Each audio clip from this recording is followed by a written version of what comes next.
भोली आत्मा इन अज्ञानियों के साथ, इन चोरों के साथ कितने खुश हैं। बड़े परम धनी मिल गए हैं, संत मिल गए।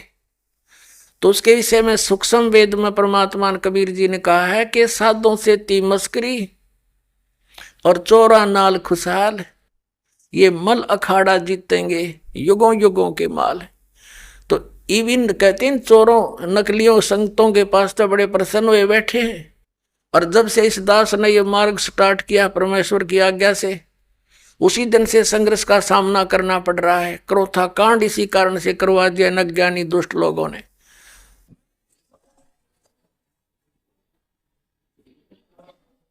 तो कह रहे हैं परमात्मा के ये मल अखाड़ा जीतेंगे ये युगन युगन के माल। क्योंकि आप पिछले जन्म जन्मांतर से भक्ति करते हुए आ रहे हो और उनके अंदर विशेष कसक रहती है भगवान की। तो वो पुण्यात्मा जा फंसी इन काल के दूता के, इन राधा स्वामी धन धन सतगुरु और ये जनोद दालेर आगरा वाले और ये मथुरा वाला जय गुरुदेव, ये ठाकुर जी महाराज, ये सारे के सारे काल के भेजे हुए एजेंट हैं। इन्होंने सारे दुनिया को अपने पीछे लगा लिया। अब ये पुण्यात्मा परमात्मा की चाह में लगे हुए थे, युगों युगों के माल हैं, पहलवान हैं, रेसलर हैं ये। अरे रुक नहीं सकती ये आत्मा भगवान बिना। इनके अंदर एक ऐसी प्रेरणा है पिछले संस्कारों से। और अब ये फंस गए इन काल के दूता के, वहां कोई भक्ति है नहीं, जोत लगवाना इन्हें बंद करवा दिया, धर्म कर्म की कोई रास्ता नहीं, कोई विधि नहीं, शास्त्रों को साधना नहीं। तो ये नास्तिक हो जाएंगे कुछ दिनों में। अगर ये मार्ग स्टार्ट ना होता भगवान वाला तो पूरा भारतवर्ष नास्तिक हो जाता। और ये नास्तिक हो ही गए हैं। जैसे ईसाई हैं, सब मांस खावें, शराब पीवें, सिगरेट ये पीवें, कोई बाउंडेशन नहीं। और एक बार चर्च में नौकरी और चलवाई, तो ये कोई भक्ति है? यहीं तक सीमित था। कुछ दिनों के बाद ये जितने भी उन दूसरे महापुरुषों के पास चले गए, उनको परम धनी जान के अब सबकी दुर्गति हो जाएगी, थोड़े दिन में शुरू हो जाएगी। और फिर वो नास्तिक हो जाएंगे, सोचेंगे कितना भगवान नहीं है। हमने 6-6 घंटे जान लगा के देख लिया, गुरु जी तो 2.5 घंटे बताए थे। तो अब परमात्मा ने मेहर बख्श दी कि आपको ये यथार्थ भक्ति मार्ग मिल गया। अब क्या है कि जैसे ये तो मल अखाड़ा जीतेंगे युगन युगन के माल, वो पुण्यात्मा सच्चे ज्ञान को सुनेंगे फिर भाग होंगे अपने यथार्थ स्थान पर। वो रुक नहीं सकते वहां पर। आज कोई बालक है, बाल की खाल उतार लेता है जीव। एक बार इसका समझ में ना आई थी कि उनको परम धनी मान लिया, ये जो कहते फाइनल है। अब उन्हें कक्का भी ना पता, ना सतनाम का पता, 500 नाम काल के जाप करवावे हर बात बढ़ावे सतलोक जान की। ना उनको सतनाम का पता, ना सचखंड का पता, ना सार नाम का पता, ना सार शब्द का पता। वही सतनाम, वही सार शब्द, वही सतपुरुष, वही सतलोक, वही सचखंड। ये कोई बात हुई? सर ने पैरन के ज्ञानकार बात बनाओ सचखंड जान की।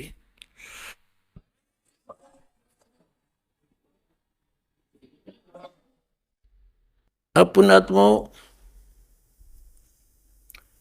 परमात्मा के पाने का ये 3 मंत्र का साधन है। इस 3 मंत्र के जाप का समर्थन श्रीमद् भगवद गीता हमारे पवित्र सदग्रंथ ने भी संकेत कर दिया। और फिर जो हम आपको प्रथम मंत्र देते हैं, ये कंप्लीट जो ज्ञान है, कंप्लीट कोर्स, ये सच्चिदानंद घन ब्रह्म की वाणी कबीर वाणी में है, परमात्मा की वाणी में है। उसमें सारा कुछ लिखा हुआ है इन सब कमलों के बारे में। चक्र जो हमारे रीढ़ की हड्डी के अंदर की तरफ, ये मूल कमल, स्वाद चक्र, नाभि कमल, हृदय कमल, कंठ कमल और ऊपर त्रिकुटी कमल, ये सभी के जाप मंत्र उस सूक्ष्म वेद में है। और बाकी ये वो 3 मंत्र भी उसमें अलग से हैं, बिल्कुल उसमें तो कंप्लीट ही है। और उनमें से इन महापुरुषों ने भी, जिनको हम मोक्ष प्राप्त मानते हैं, जैसे आदरणीय धर्मदास साहिब जी, आदरणीय मुलुकदास साहिब जी, आदरणीय दादू साहिब जी, आदरणीय गरीबदास साहिब जी, आदरणीय नानक साहिब जी, आदरणीय घीसा दास साहिब जी। आदरणीय गरीबदास साहिब जी गांव छुड़ानी, जिला जज्जर, हरियाणा वाले, और आदरणीय नानक साहिब जी ये सिख धर्म के प्रवर्तक। आदरणीय घीसा दास साहिब जी गांव खेखड़ा, जिला मेरठ, उत्तर प्रदेश वाले। तो जितने भी ये पंथ परमात्मा के सतलोक की महिमा गाने वाले हैं, ये आदरणीय नानक साहिब जी की वाणी को विशेष रूप से मानते हैं। अब उन वाणियों में क्या लिखा है? 5 नामों का जिक्र है, लेकिन गुरु ग्रंथ साहिब के अंदर वो 5 नाम ओपन नहीं है, क्योंकि जिस वाणी में वो कंप्लीट ओपन थे, कंप्लीट था, वो कंप्लीट ज्ञान था, वो प्राण संगली थी, तो उसको पूर्ण रूप से उजागर नहीं किया गया और न ही गुरु ग्रंथ साहिब में उसका योग किया गया। किस लिए नहीं किया गया?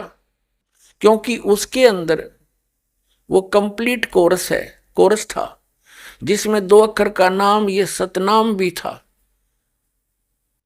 एक घटना हुई थी। अब पुणात्मा, ये तो सदग्रंथों से आपको दिखा दिया, 3 मंत्र के जाप से बात बनेगी।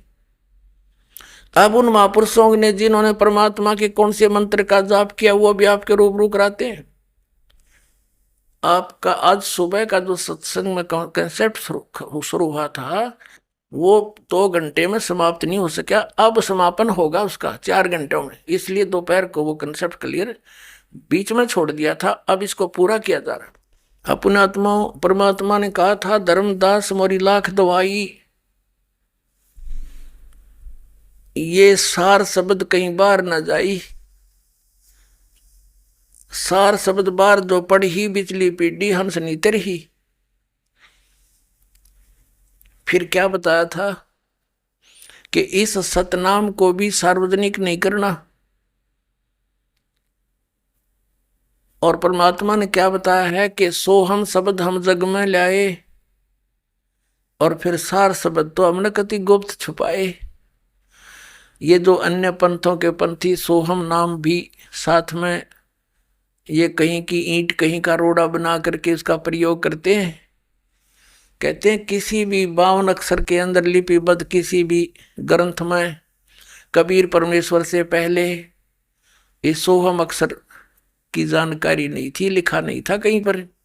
तो परमात्मा कहते सोहम शब्द हम जग में लाए, फिर भी सार शब्द हमने गुप्त छुपाए। गरीबदास साहिब जी को परमात्मा मिले, जैसा कि आपको दोपहर सुबह के सत्संग में सुनाया था। गरीबदास साहिब जी को परमात्मा मिले, सचखंड लेकर गए, वापस छोड़े, अपनी आंखों देखी, उस पूरा विवरण बताया। तो क्या बताया कि नामा छिपा ओम तारी, पीछे सोहम भेद बिचारी, सार शब्द पाया जदलोई, आवागमन बहुर न हुई। नामदेव नाम के एक महापुरुष छिपा जाति में हुए। कहते हैं नामा छिपा ओम तारी। आदरणीय नामदेव साहिब जी ये छिंबी जाति में, छिपा जाति में थे, और उनको पहले ओम की ही रट लगा रहे थे, उसकी लौ लगा रहे थे तारी, और पीछे सो हम भेद बिचारी। जब परमात्मा आकर मिले उस प्यारी आत्मा को, वो गुण है मालिक का, अपनी अच्छी आत्माओं को खोजते फिरते हैं। कबीर साहब कहते हैं गोता मारूं स्वर्ग में, अर्जा बैठूं पाताल, कह कबीर ढूंढता फिरूं अपने हीरे मोती लाल। फिर नामदेव जी को जब समझाया और ये ज्ञान बताया, ये मंत्र दिया दूसरा, तो कहते हैं नामा छिपा ओम तारी, पीछे सो हम भेद बिचारी, और सार शब्द, फिर सार शब्द मिलेगा, सार शब्द पाया जदलोई, आवागमन बहुर ना हो। ये है जन्म और मरण के, इस दीर्घ रोग के नाश करने का 3 मंत्र का ये साधना जाप, ये मंत्र है।